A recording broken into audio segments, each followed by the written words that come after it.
Okay, today on Pro Mindset, we have a special guest come by way of the Bay Area in Northern California, Mel Abraham. Mel is a thought leader, financial expert, author, speaker, coach, podcaster. Welcome to Pro Mindset.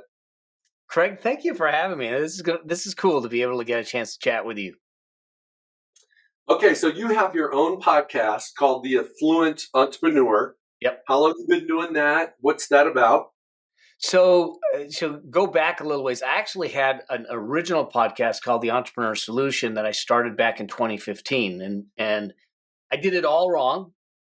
And by the time I got to 100 episodes, I was dying. It was a lot of work. What do you mean you were doing it all wrong? So what I did in that podcast is I made sure that every single episode had a worksheet, had an email sequence. And so every week I would not only record the podcast, but I had to create all the collateral stuff and the landing pages and the email campaigns and all that stuff. And by the time you get done with 100 episodes, I was baked. I was done. And so I shut it down. Plus the other mistake I made is my first book was called The Entrepreneur Solution. That podcast was called The Entrepreneur Solution.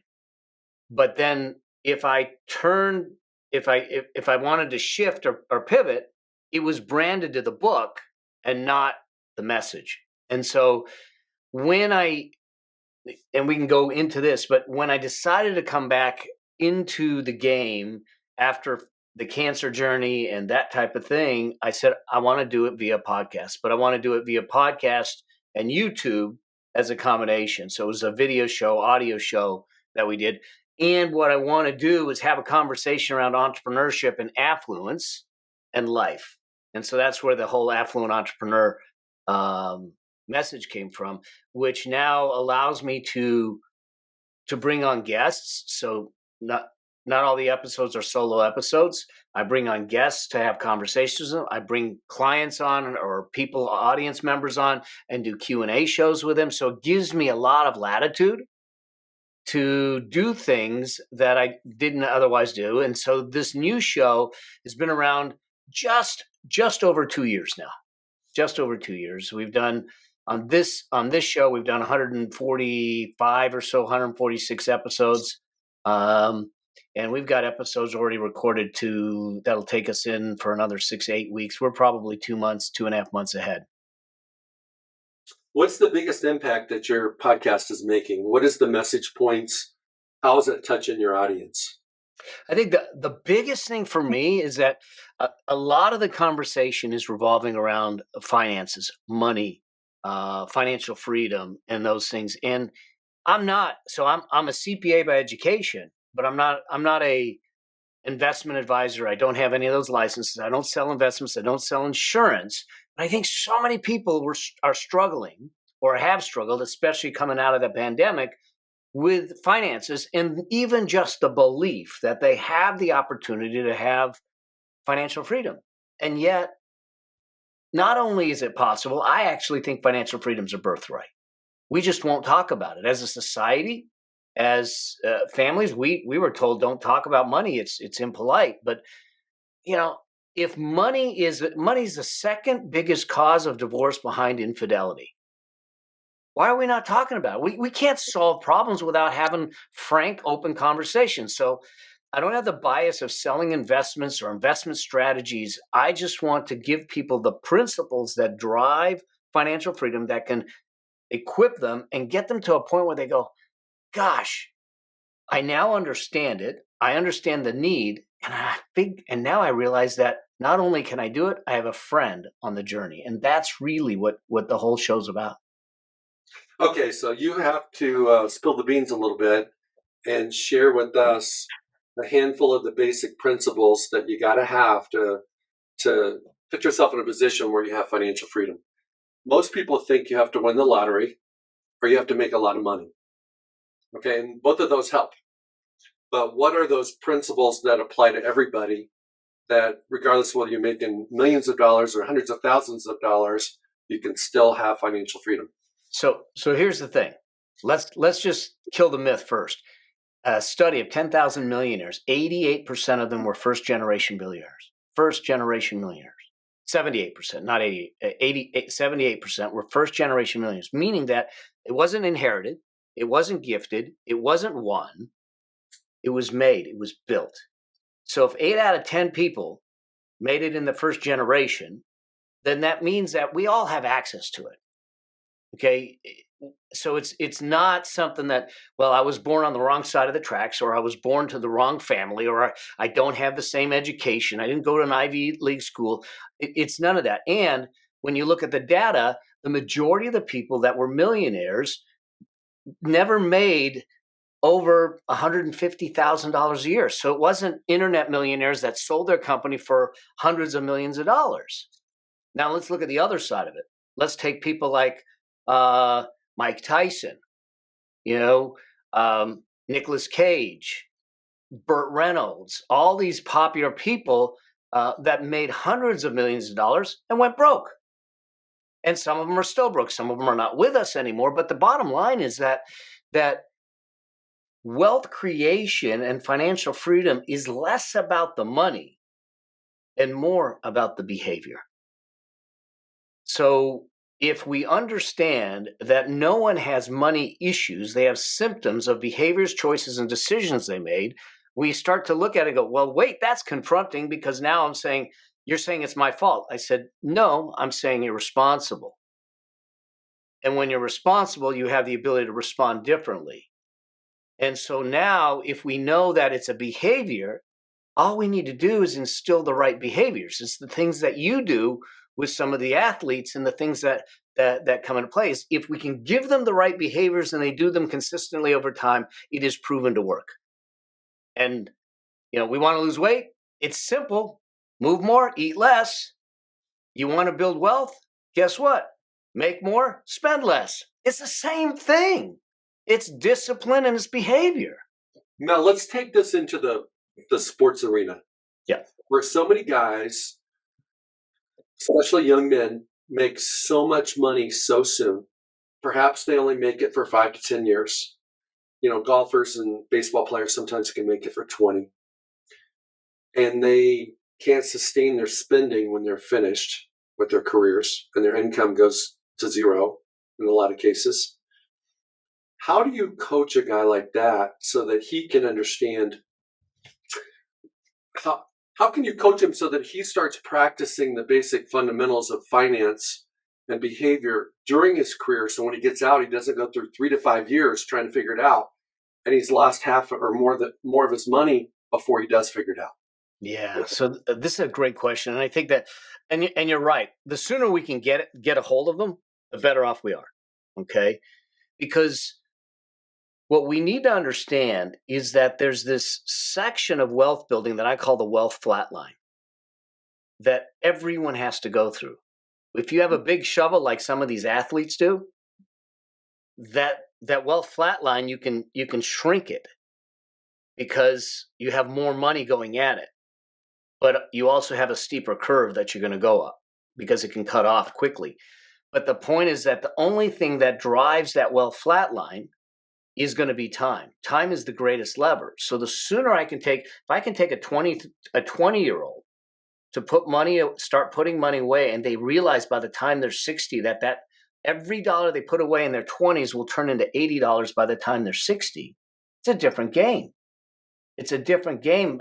But too often we don't even understand the pure mathematics of investing and what that compounding and that consistent investing is going to do. So I think the first thing is to give them the picture of what it could be. But the second thing, and I think this is the most important thing for everyone that's trying to build wealth or create financial freedom, when someone says, hey, Mel, I want to have $1 million net worth, or a $10 million net worth, or $100 million. It doesn't matter what the number is. My first question to them is, why? Is it just a number? Because if it's just a number, you won't do the things that you need to do because it's not important enough. It's just a statistic. It's another data point. And so the first thing is to get a very vivid image and visual of what you want your life to be like in the long term. May not be today, but in the long term, how do we want to live? I look at my wife and I, We love to travel. My wealth team, I've sat back and I said, I want you to allocate minimum $50 to $75,000 travel budget every year. What? Now, here's another thing. Financial advisors are not there to criticize your vision for your life. They're there to help facilitate it. Now, they're supposed to ask critical questions and that kind of thing, but it's not their job to say, hey, I don't think you have you should be traveling as much. That's the life we want. Let's see if we can make it happen. And you tell me what I need to do to be that champion or to do that. So the first thing is, I think, really get really clear on your why. And if you have a spouse, if you have a significant other, if you have someone that is an intimate partner that's going to be sharing life with you, you do this together. You don't do it silo. As much as one might handle the money more than the other, it's a life journey together. And so I think that's the first piece. Then the second, then once they have the vision, we say, all right, let's put a plan in place. And let's also look at the reality of an athlete's life cycle. And let's be really clear, because you have an opportunity here. And if we just look at the statistics, if the opportunity is, I have 5 years and I gotta really nail this thing for 5 years, then let's do it right for 5 years, because there's two journeys that everyone's on, and we think it's one. But the first journey is the earnings journey, making the money. But the money that we make isn't where we find freedom. It isn't where we find control. It's where we find cash. That's it. Then there's a second journey. That's the money journey. That's when we take our money that we made and we give it a job. And every dollar that comes into our life has to have a job description. And some of that job description is to take care of our future. And now we turn around and we build this machine on the side that doesn't require our effort. It doesn't require us getting on a field. It doesn't require us getting into a boardroom. It doesn't require us to run a business. It doesn't even require us to get up in the morning. Our money is now working harder for us than we ever did for it. That's the ultimate goal to where we want to get them to. Now, to give you a real life, for instance, with me, 2019, I got diagnosed with cancer. They found what they thought was a 5-centimeter tumor in my bladder. Turned out to be 7.5 centimeters. I went into 3 surgeries, 4 tumors, and by the time I was through, 57 treatments. But when I went into that first surgery, I looked at my wife and my son and I said, I got to shut everything down. I have to fight, and I have to be able to focus, and I have to be able to heal. And the only priority is surviving so I can thrive. So I had to fight it physically. I had to fight it mentally. I had to fight it psychologically, medically. But I didn't have to fight it financially. And the reason I didn't have to fight it financially is because I used the earnings machine to build the money machine. And I could flip the switch and the money would come out. It allowed me to keep my lifestyle, allowed us to pay the bills. I didn't have to drain savings accounts. We didn't have to sell anything. We didn't have to do any of that.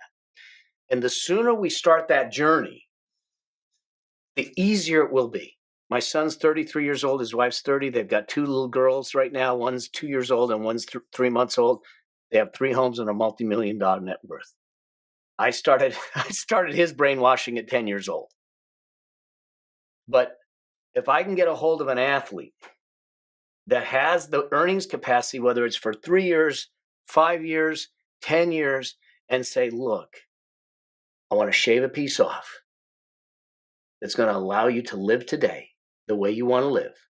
And I want to shave a piece off that's going to give you the promise of tomorrow that you desire. And then this is going to sound horrible, but then we protect them from themselves and those around them that I've watched. Well, I'll just buy my friend this and I'll do this for my friend. And all of a sudden they don't keep the math of what's going out and they don't know where the money went. And sometimes that's a hard conversation to have, but I think it's the responsible thing to do if we can. And those are the first things that I would have them do. They'll say, what do I invest in? But see, the investment doesn't matter if we don't get the skills underneath it. The investments are like the finished work on the home. They look pretty, it looks sexy, it's what makes it look beautiful. But that finished work won't stay on the home if the framing and the foundation is shaky. And the framing and the foundation is this stuff. What am I doing with my money? How am I making it? How am I spending it? Where am I allocating it properly? I'm going to get a signing bonus. Great. Let's take a piece of it to celebrate. Let's a piece of it for our future, and let's get a piece of it for our today. And let's allocate it and do it that way. Well, I've had several clients that their careers are over, that took care of their money, and then haven't worked a day since they finished their careers. Some of them have been 15 years ago. And then I have a lot of guys that once their career was over, within 2 to 3 years, they were broke. And they had to start selling things because they were living a lifestyle that was beyond their means, and it wasn't sustainable. And it's really sad when you see, somebody make $60 million, and obviously they don't get all that because of taxes, and they're on a collision course for financial ruin, and you can see it from a mile away because it's just, they can't, they're spending $25,000 per person in their family to take a private jet to Vegas when they could have taken a commercial jet and it would cost them $2,000. Yeah. And so instead of spending $100 each way, they could have spent $2,000 total. So, that's foolishness, obviously, but it does happen, Think about this. I was sitting with my barber, he's a 23-year-old kid. And he tells me he says, he knows what I do. So we start talking money, and he says, one of my good friends, he just bought a $5,000 watch. And I said, wow, all right. And I love watches. I said, does he make a lot of money? He says, no, he's 22, 23 years old. He's my age. I said, so why did he do it? He said, because his friends thought it was cool. I said, all right, so let me do some math. Remember I said 80 times. I said, so he spent $5,000 on a watch to impress a bunch of dudes that are probably not going to be his life in 3 years. I said, had he invested that money on his own, by the time he got to retirement age, that $5,000 watch would have turned into $400,000 in a nest egg. Now, I'm not telling you what I don't really tell is, I don't want to tell people not to do something. Sometimes I do, but for the most part, I don't. I just want them to be conscious, intentional, and aware. And they go, okay, I'm willing to make that trade-off. But this kid didn't know that. And many of these folks, they don't do the math, so they're making a decision based on present moment or an emotional experience and desire, and then they're not looking at what it could do down the road. Now, we know each other somewhat. I live a good life. I live right here on the beach. So it's not like we're not living on ramen, beans, and rice. But we're making the choices and the decisions, knowing what the future effect is and making sure that we're not impairing that too much. And if we can just get that mentality, it starts to shift everything long term. Okay, so let's say, for example, you have a client that's a couple, could be a single person. They're in their 30s, their 40s, their 50s, their 60s. It really doesn't matter. And they've made bad decisions. They're not where they need to be. The difference between the 30-year-old and the 60-year-old is the time to recover. But what are the things? What is like the tourniquet? What's the like 911 mode for those people? Like maybe 2 or 3 steps they need to do that can make a big difference in where they're going. So it won't be the same for everyone, but because it depends where they're at. But let's just talk about the first kind of the priorities. The first thing is this. I want everyone to, when they first start out, I call it the wealth priority ladder, is that the first thing I want to make sure is you got at least 1 month's money expenses put away. $1,500 or 1 month, whichever is bigger. And that's not your emergency fund. That's simply something there so you don't have to go into debt if an unexplained thing happens. Most people can't afford an unplanned expense of $600 or more. We shouldn't be in that place. So first things first, and if you need to do it and you go, I don't have that kind of cash, what do I do? I got news for you. I bet if I walked into your home, just like if someone walked into mine, don't tell my wife this, I could sell half the technology in that closet and bring in a whole bunch of cash because I'm not using it. So we can bring in some cash. The only thing that's meant to do is give me a little breathing room. Now we tackle what's going on, the flows in and out, looking at what's your income, where's it coming from, how consistent is it? Are there things we can do to escalate it? Can we add streams of income in? So that's the inflow side. The second then is to look at the outflow. We have to do an archaeological dig and say, let's look at an expense review. What are the wants? What are the needs? What are the things that I don't need anymore? Okay. And needs are survival. It's the roof over the head. It's the food in the gut. It's the clothes on the back. It's the medical. It's survival. And it isn't luxury survival. It is survival. So what is the bare minimum you need to survive? That's the needs. Everything else is a want. And I'm not saying to strip away the wants. I'm just saying to be clear on what's a want, what's a need, because in the wants, now we can look at them and say, I don't get any value. I don't use it. And we start cutting those wants out to give us some more breathing room. Because look, we can't solve, if we've dug a financial hole, the first thing we got to do is stop digging. The second thing is we got to figure out our way to climb out of it. And the only way to climb out of it is figuring out our expenses and figuring out our income. There isn't a magic bullet. You don't go further in debt to get out of debt. It just digs the hole deeper. And so those are the first things that we need to do, is to get control of whatever's going on. And there may be some hard choices, some hard decisions to make. But when we make them, it's like taking that festering splinter out. The digging of that splinter hurts like hell, but there's immediate relief once it's out. And it's the same thing, but it's a painful experience because you're so used to your lifestyle. And what people struggle with more than their lifestyle is the image, especially actors, actresses, people that are in the public eye. They go, well, what's everyone else going to think? Who cares? Let's get you healthy. It's one of the biggest stressors in our lives is finances. Let's get rid of that. I think it's the missing link between mental wellness and physical wellness is financial wellness. When we can fix that, which means that it's just like, I wasn't a drinker in college. My fraternity brothers just knew Mel doesn't drink, so they didn't even ask. So we just got to find our values, and we got to live true to that life and say, we're going to build our life that way. Whatever that affluent life is. It could be a tent in Montana. It could be a yacht in Monaco. As long as you can afford either, it doesn't matter to me. I'm not here to define what your success is. I'm simply here to say, let's stay on that and let's not worry about it. Because we live in a society now with our freaking phones and Instagram where you're seeing things. And I'm not exempt from it. Okay. I got a $900 coffee maker that I bought off of freaking Instagram because it looks cool. Okay. And I can order a cup of coffee like I'm at Starbucks, but it's in my kitchen right from an app. And I'm like going, I just spent $900 on a coffee maker from an Instagram. And you think about what's being fed into us, and we got to get control of those impulses from a spending standpoint if we're in a hole, and we got to stop it.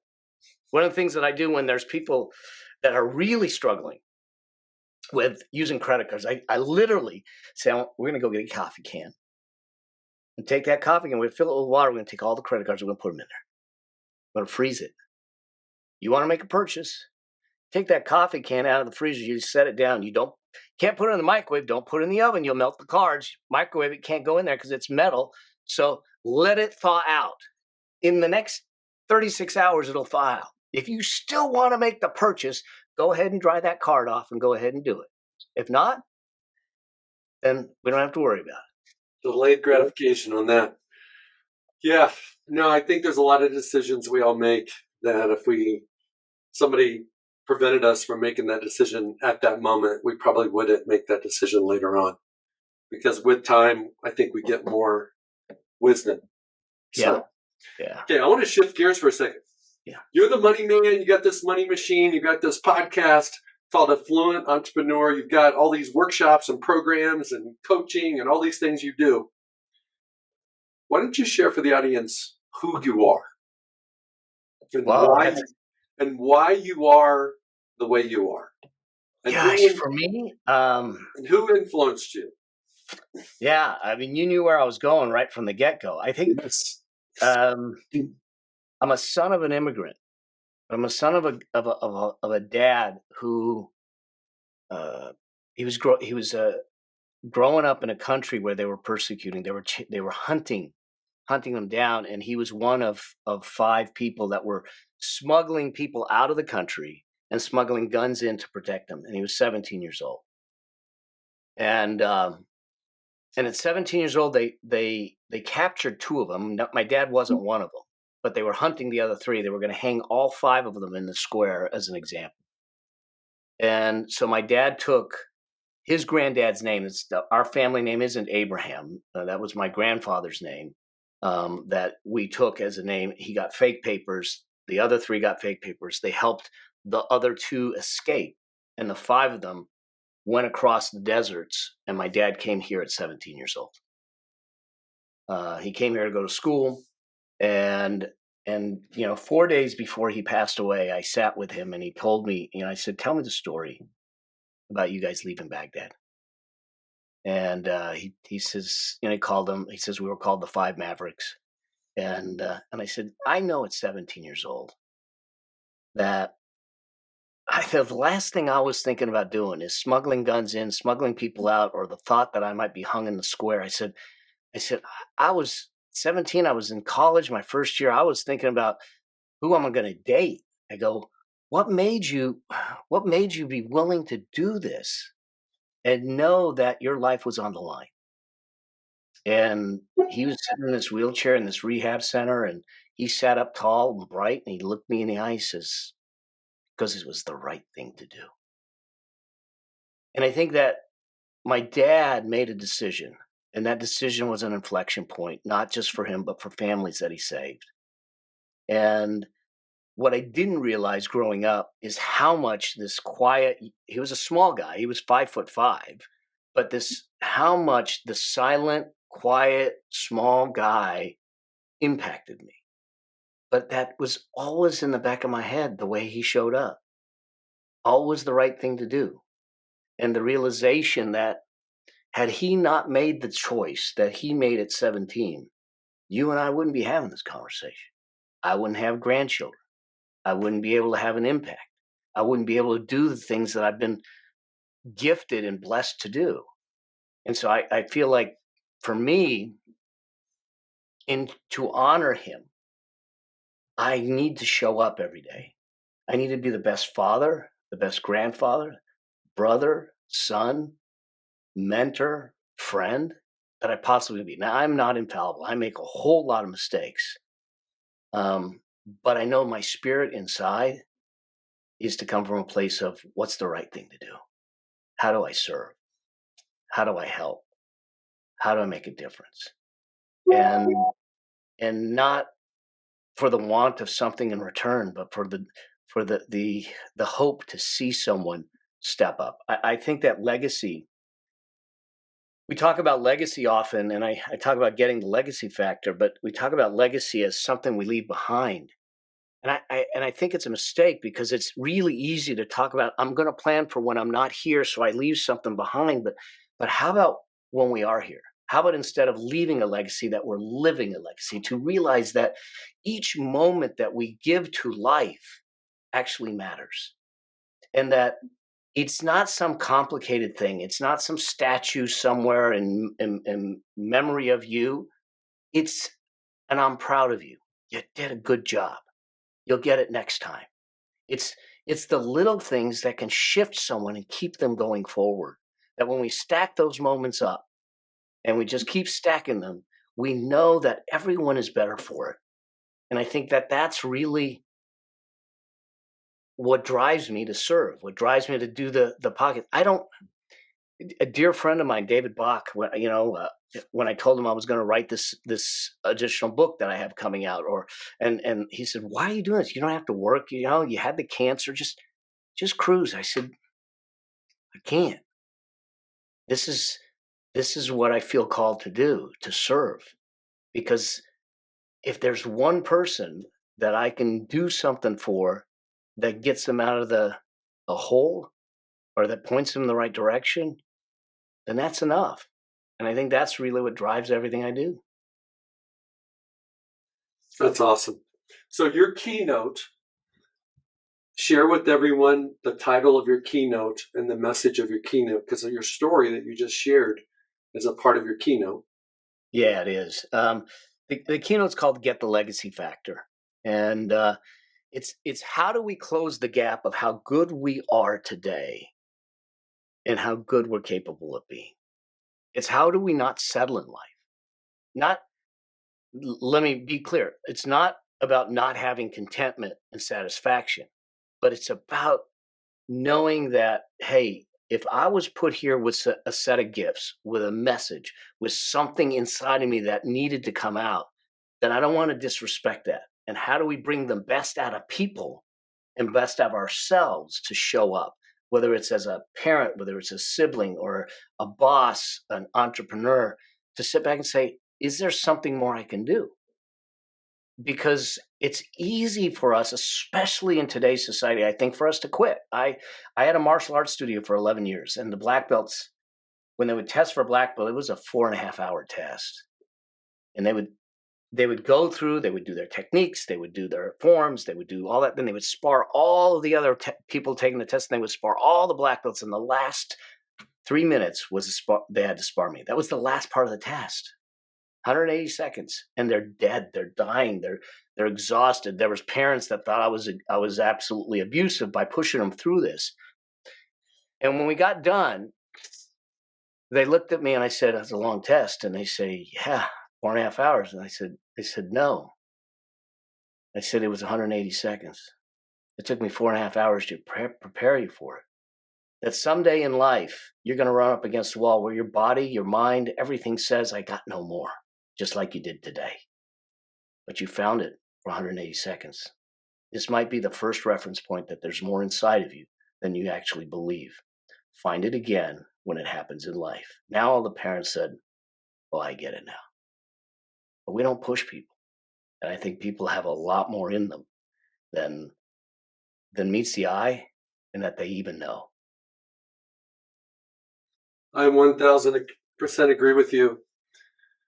The, cold plunging Yeah. will show you have more in you than you thought you did. Um, sports, doesn't matter what kind of sport it is, it tests you. And it really is that inflection point where you think you're done, you think you can't give any more, but you're not finished. And when you break through, you break through thresholds when you do that. Yeah. And it opens up your mind to the idea that you can do more, you can be more, you can accomplish more, you can impact more. Yeah. So you shared with me offline a while back about your relationship with your son. Yeah. And that we talked about the idea that obviously your son would not be here, but for the decisions that your father made. What have you done, like in the last handful of years? Because there's obviously things you did as a father when your son was living under your roof. But now that he's a married man and has his own kids, how do you mentor your son when sometimes he doesn't want to be mentored, but you've lived life twice as long, so you have more wisdom than he does in some areas, maybe not every area. Yeah. How do you interact with your son now so that you can be an asset to him, show up for him, but not annoy him? This is a great question. So, yeah, and I raised him for many years as a single dad. So we have a very close relationship. But I think, and I do the same thing with my siblings. I will make suggestions, but I won't. I can no longer tell him this is what you do. Because he'll say, I don't care what you say, Dad." So so I'll coach him from the perspective of if it were me, or if I have a story of when I went through something, I said, let me tell you how I screwed this thing up. I said, and I want him to do what he wants to do, and hopes that he finds that his values and his morals will be enough with some of the guidance to make the right choices. And to date, knock on wood, it has been. I mean, I'm looking at him as a husband and as a father, and how he is. He's from the outside looking in. He's a much better parent than I ever was, and that warms my heart tremendously as a dad. But so I don't typically, unless he directly asks me for advice and says, "Dad, I don't know how to handle this," then I'll be more directive. If I see him doing something that I think, hey, maybe you ought not to be doing this, I said, I'll usually say, hey, this is unsolicited, but I'm going to tell you what I did and how I got myself in trouble, or you might want to think about this. I said, I'm not going to tell you what to do, but I just want you to consider it. And then I just let him take it from there. Knock on wood, he's made the right choices, and knock on wood, I don't have to have those conversations with him very often. He seems to have a good head on his shoulders, and very well connected. Okay, I'm going to circle back, Mel. We were talking about your concept of the gap between what you're doing and what you could be doing, how good or great you are, but how greater you could be. What do you find is the most common gap filler for most guys? That is the difference between where they could be and where they are today. What's the why? What's the reason why they're in the position they're in and they're not in the position where the gap's closed? I think it's belief. It's belief in themselves. It's seeing things through the world of possibility, and the realization that even if they don't get to the absolute destination they were searching for, that getting partway there is better than nothing at all. And they're willing to embrace that. The other thing that I think happens for those that seem to really have it is they're celebrating the journey along the way and noticing the progress and not aspiring for the perfection. Because when we aspire to the perfection, they think the celebration is only when they get to the destination. When they don't get to the destination, it's I failed. No, every day is growth. Every day is progress. And I think that that's what I see with most is that they don't settle for where they are today because they think there's more to try and they're willing to try.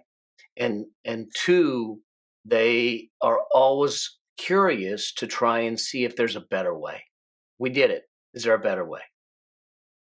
And I think those are probably the biggest things. I think the things that hold them back and keep that gap there is, um, and I'm going to throw a third one, is that they don't have the belief in themselves. And then they allow what others think to dictate what they can and can't do.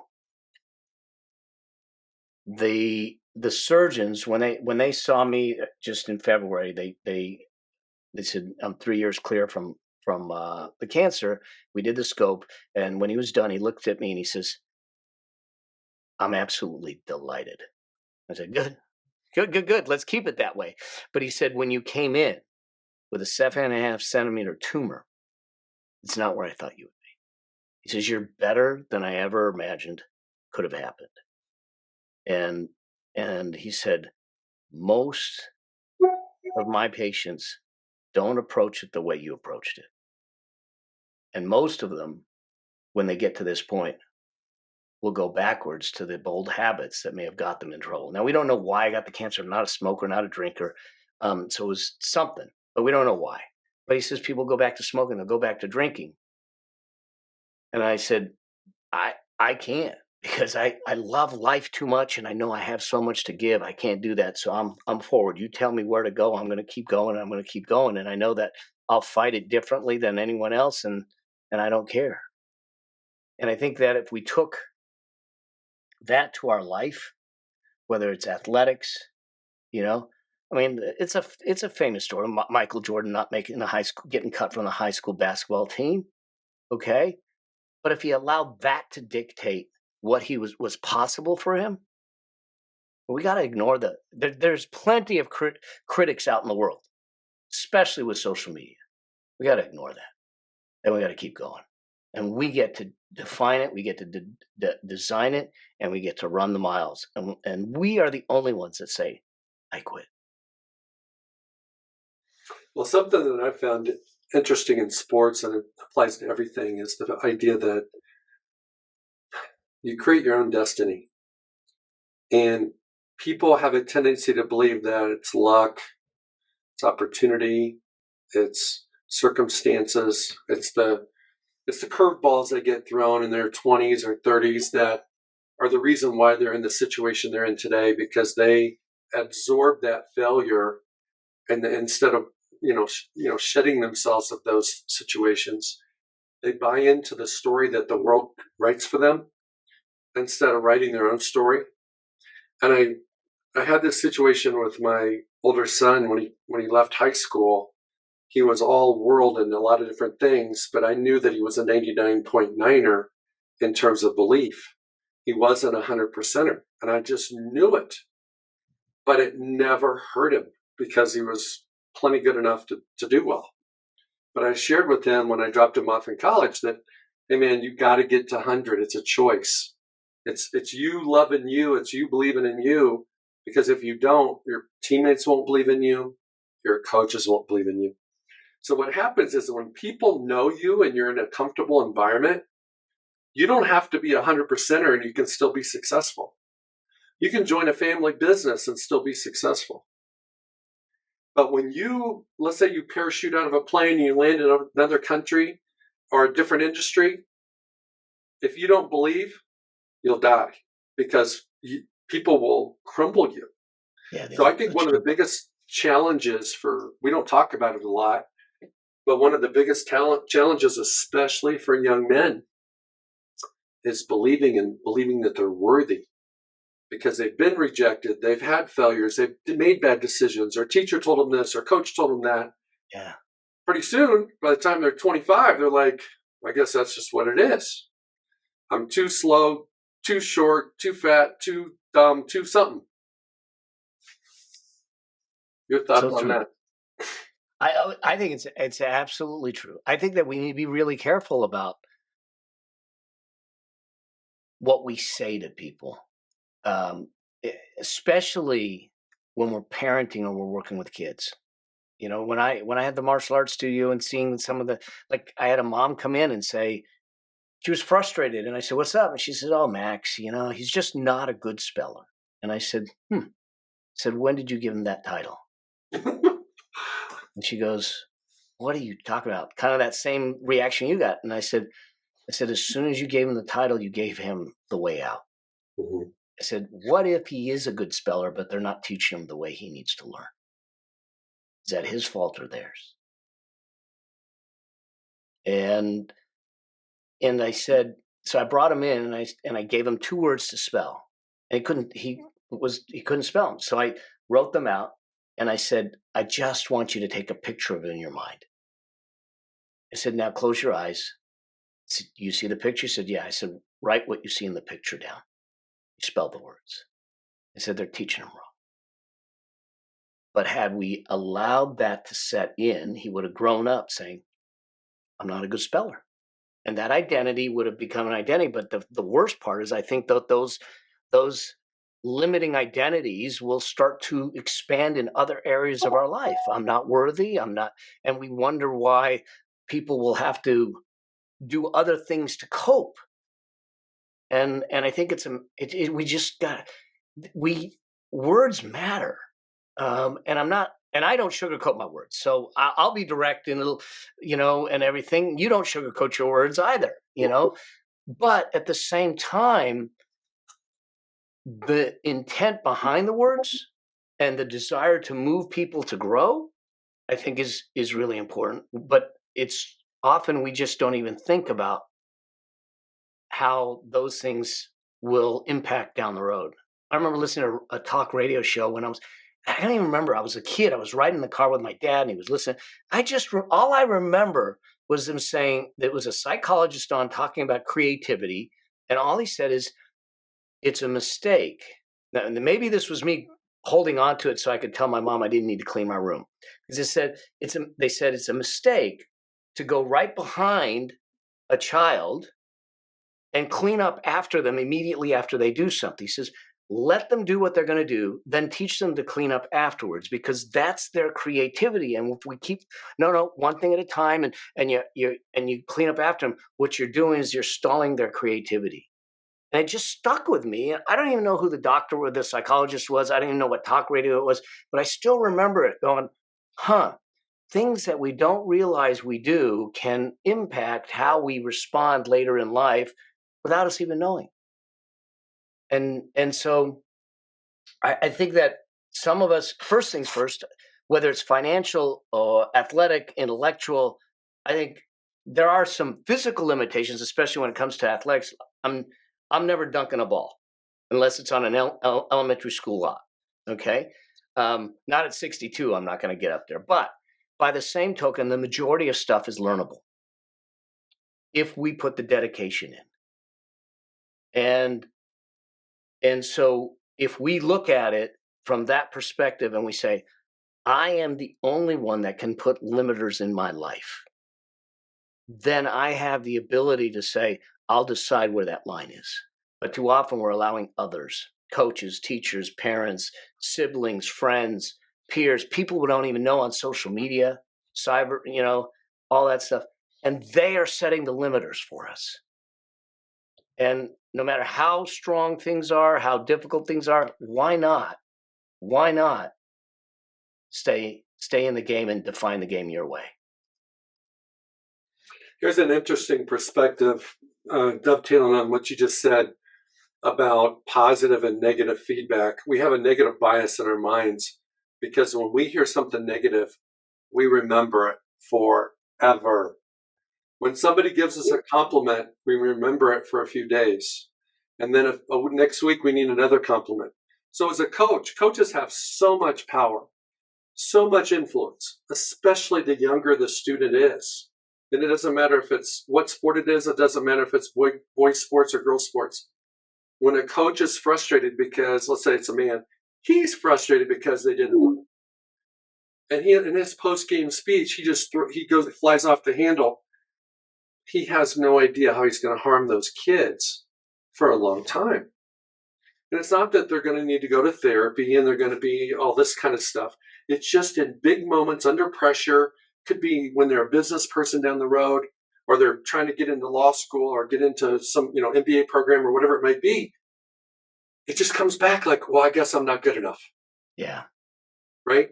And so what I've seen in my own life with my own kids is they remember all my negative reactions, all my short tempers, all my frustrations. They don't remember the hugs and the love yous and all that stuff because it has a short shelf life. But the negative ones, I mean, they've got those memorialized in my house, right? Yep. Yeah. Yeah, it's so true. Well, looking at the time, I want to thank you for being on. But before I let you go, I want to ask if there's anything that you would like to share that we didn't talk about, I didn't ask you about. You might have been wanting to share something, and I didn't ask you a good follow-up question because I might have missed the point. Is there anything you would like to share with the audience? I think the only thing is for us to really look at our own lives and say that you're put here for some reason. I don't know what that reason is, but each of us have an individual reason. Even if you're guessing at the reason, live into it. Do what you can every single day. You've been given only a certain number of slices of life. And every day you're going to hand a slice away. You'll never get back. Make sure that you're giving a slice away and you're giving that slice 100% of everything that you have within you. And don't allow someone to give you less back in return. And when you do, I think that in the end, you'll find a life that outlives you. Well said. Mel, if there's somebody out there that was listening and they're like, man, I need to get with this guy and learn some more about his financial programs, his coaching and things of that nature, where can they find you in the social media and web world? So my website, melabraham.com. The show is the Affluent Entrepreneur Show .com. And then on Instagram at Mel Abraham with the number 9, Mel Abraham 9. And I'd love to hear from people, and I love having conversations and seeing if I can help in any way. I want to thank you for tuning in to Pro Mindset Podcast. If you enjoyed the listen, please leave a 5-star rating. If the message was a vibration you connected with, and you have any friends, family, or colleagues who would benefit, then please share this episode with them. You can follow Pro Mindset Podcast on the following social media platforms: Instagram and YouTube, Pro Mindset Podcast; Twitter and Facebook, Pro Mindset Pod; LinkedIn, Pro Mindset. We will drop our shows, Pro Mindset Podcasts, every Wednesday morning, and we invite you to listen and subscribe. Also, don't hesitate to check out our archives to listen to previous shows. And finally, I encourage you to embrace a Pro Mindset truth from today's show.